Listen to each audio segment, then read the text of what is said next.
British fishermen have lashed out at Boris Johnson, accusing the Prime Minister of selling out in his fight for an EU trade deal. Fishing chiefs said the UK made significant concessions in order to finally secure a trade agreement on Christmas Eve. At a Downing Street press conference on Christmas Eve, Mr. Johnson said we will as a result of this deal be able to catch and eat quite prodigious quantities of extra fish, with £100 million for the industry to modernise and expand. But fishing chiefs has disagreed, hitting out at the PM.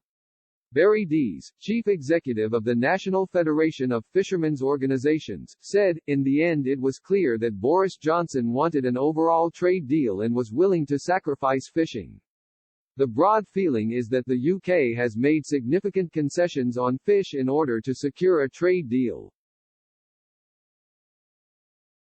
The industry will be extremely disappointed. We have secured increases in quota from the EU, but they don't come anywhere close to what our entitlement is in international law.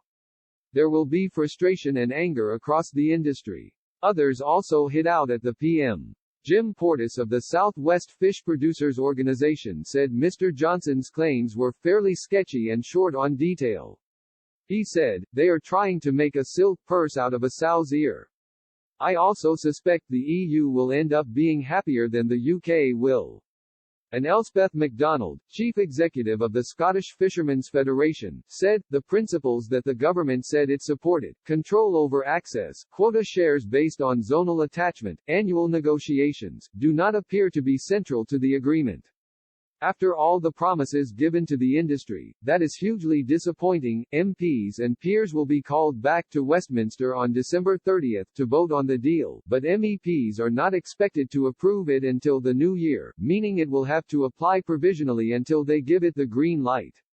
The agreement will almost certainly be passed by Parliament, with Labour supporting it, as the alternative would be a chaotic no-deal situation on January 1.